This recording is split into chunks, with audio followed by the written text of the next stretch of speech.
are so many countries in the world, and each one has its own unique rules and manners. Japan is no exception, and some of our customs might surprise you. In fact, about 70% of first-time visitors to Japan say they feel confused by our unique rules and etiquette. In this video, I'll explain some of the key manners and social rules in Japan, along with the reasons behind them.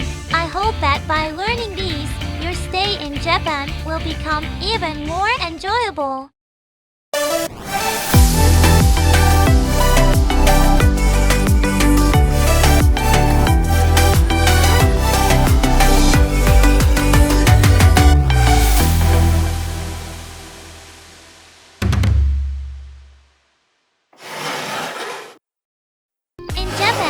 People often think about putting others before themselves.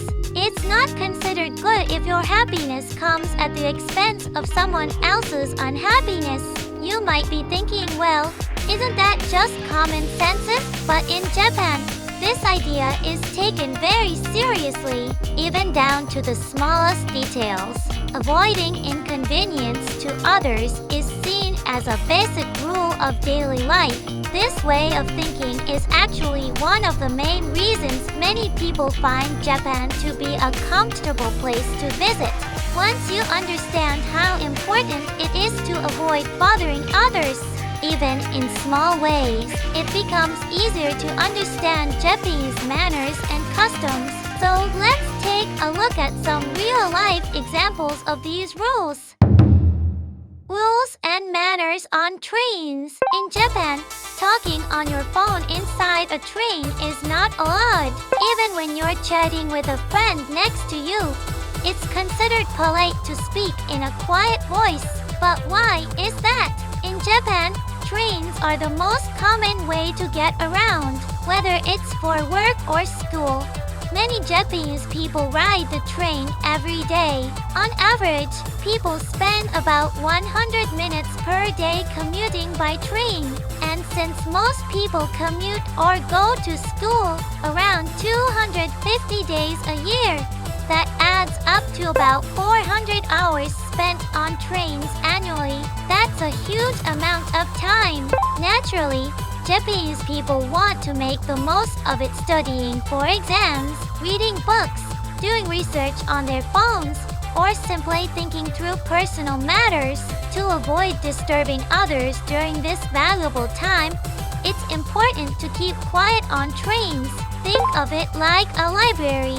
Many countries expect silence in libraries, right? In Japan, the train becomes a similar quiet space. There's another important reason to stay quiet. Passengers need to hear the train announcements. Japan's train system is quite complex. You need to know which station to get off at, where to transfer, or if any lines are delayed. All of that information is announced over the speaker system inside the train. If you can't hear those announcements, you might get lost or miss your stop.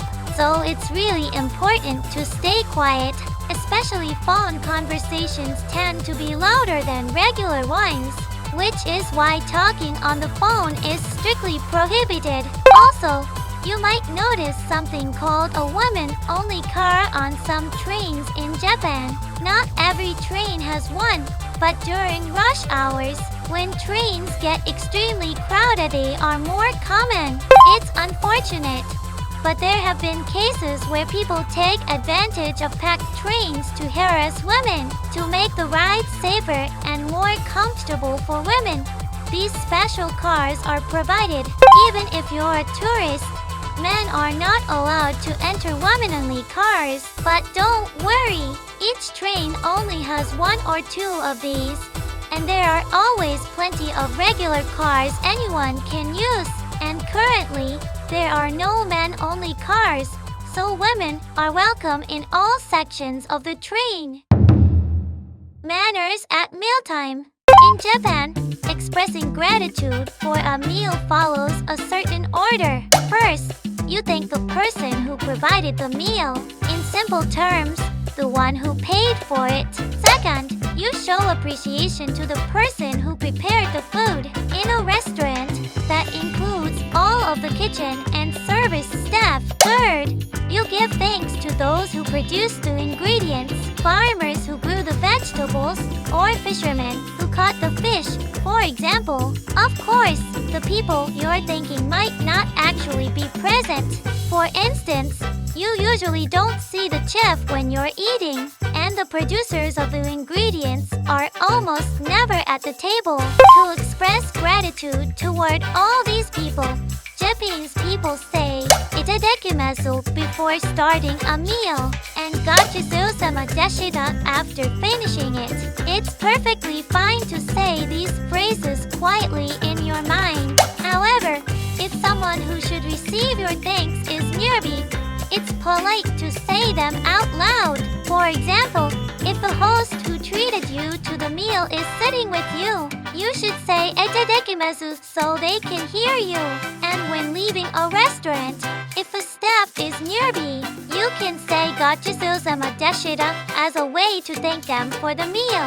These phrases "itadakimasu" before eating and "gachusou-sama deshita" after might not have direct equivalents in your language, but think of them as an important part of showing appreciation when dining in Japan. Another important table manner in Japan is this: you should never move only the food by itself. For example, imagine there is food on a dish in the center of the table. Taking the food directly from the shared dish without using proper utensils or handling it the right way is considered bad manners. So then, how should you handle food properly in Japan? There are three main ways. First, you can bring the entire dish closer to your mouth before eating. Just gently lift the plate or bowl and hold it near your face. Second, you can use a smaller dish. Take the amount you want, place it onto the small plate, and then bring that closer to your mouth. Third, you can place your free hand underneath the food while moving it toward your mouth to catch anything that might fall. Many Japanese dishes contain a lot of moisture. Think soaps, sauces, or broths. Also, traditional Japanese tableware typically doesn't include spoons like in many other countries. Because of that, trying to move food through the air from a shared plate to your mouth can be risky. It might fall and make a mess on the table. In Japan, letting food drop anywhere outside the plate, especially onto the table, is considered poor manners. But why is that? One reason is that it creates more work for the person who has to clean up. But even more importantly, dropping food is seen as disrespectful to the people who prepared it.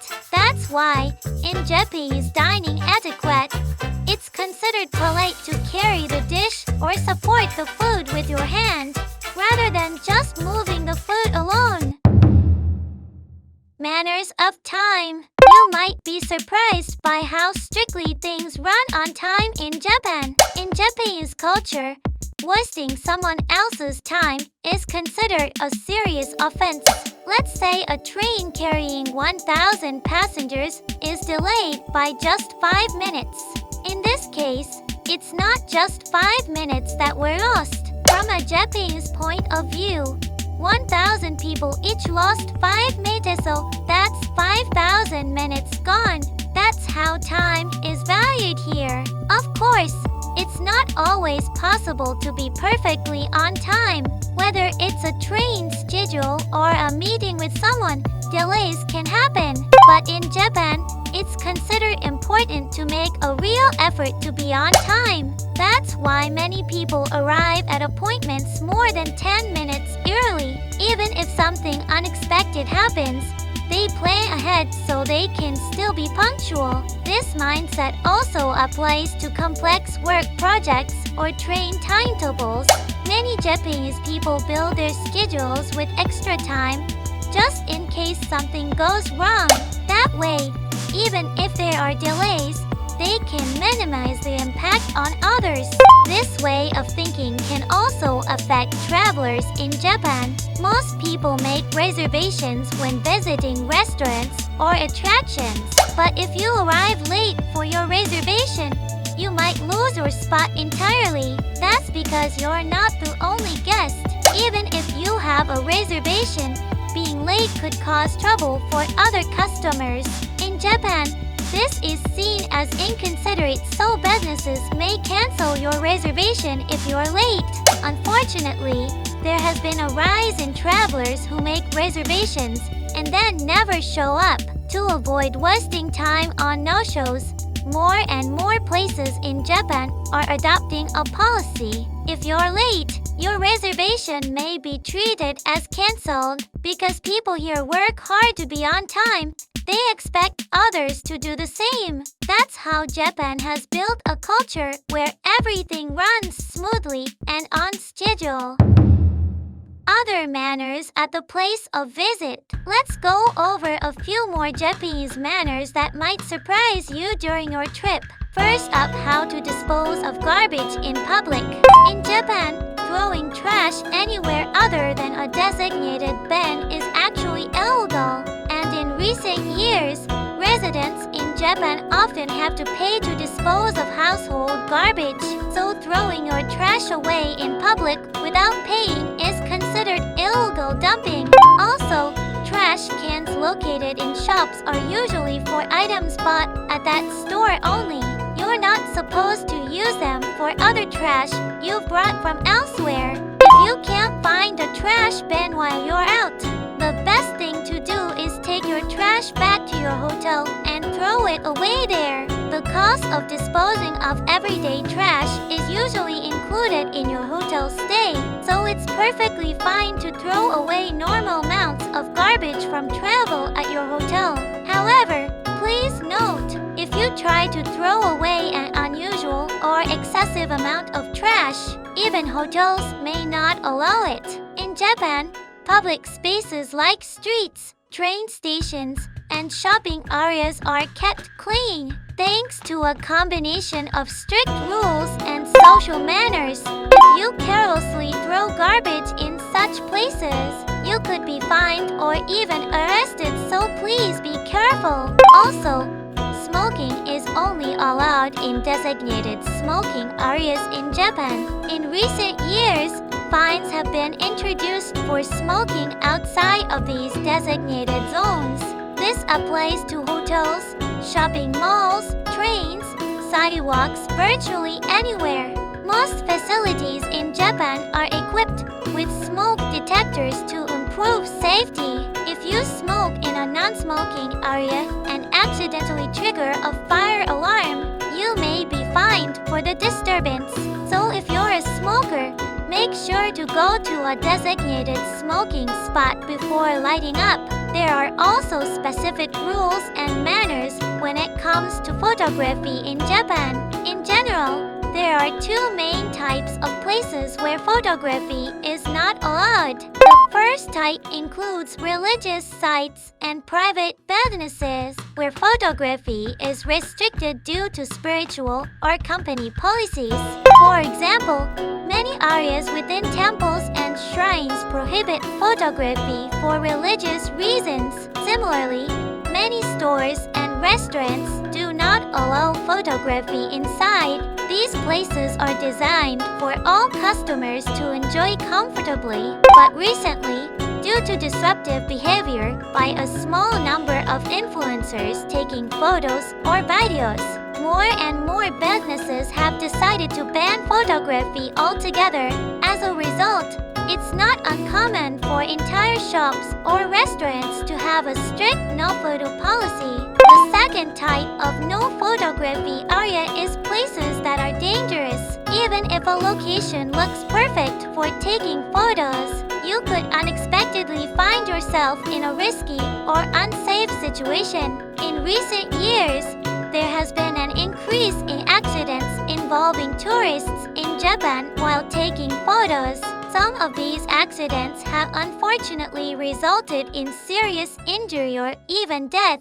Many of these incidents occur in areas where entry or photography is clearly prohibited. Also, recently, more travelers are exploring regions outside of major cities like Tokyo or Osaka. But outside the big cities, safety measures may not be as well established as you might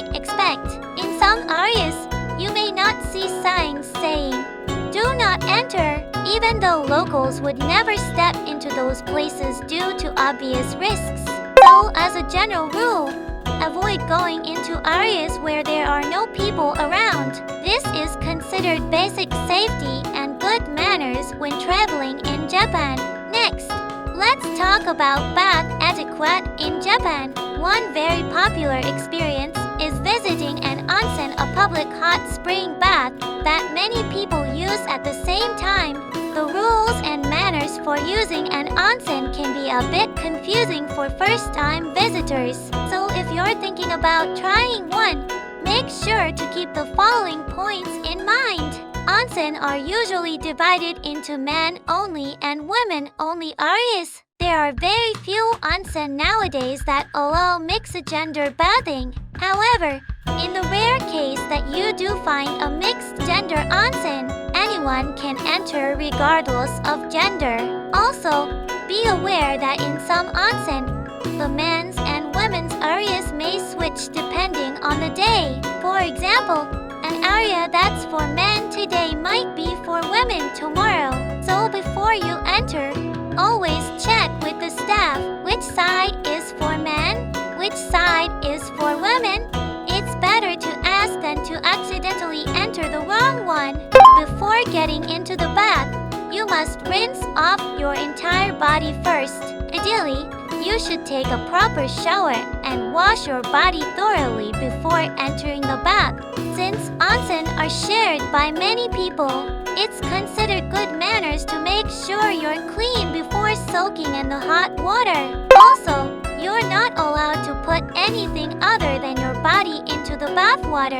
That means no towels, no underwear, and no clothing of any kind.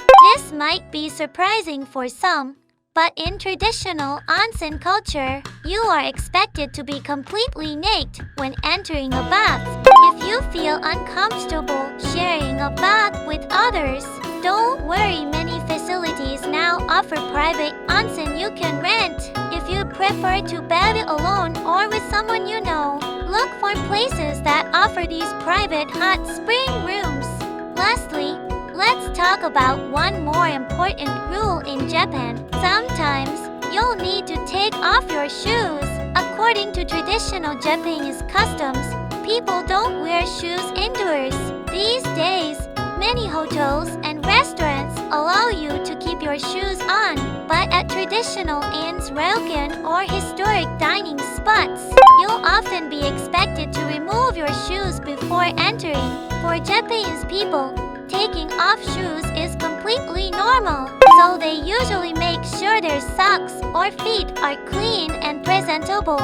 But for travelers, this might catch you off guard. If your socks have holes or your toenails are long because you're barefoot, you might end up feeling a bit embarrassed. So if you want to fully enjoy your time in Japan, keep in mind that you'll likely be in situations where you have to take off your shoes in front of others. It's a good idea to be prepared ahead of time so you can feel confident and comfortable when that moment comes. In this video, we introduced some of the most common Japanese rules and manners that often surprise travelers. Of course, there are many more customs that might catch you off guard, and we'll be covering those in future videos, so stay tuned. So, what did you think? Understanding these rules and manners is an important step to fully enjoying your time in Japan. We truly hope your experience in Japan will be fun, comfortable, and unforgettable. See you in the next video. Bye bye.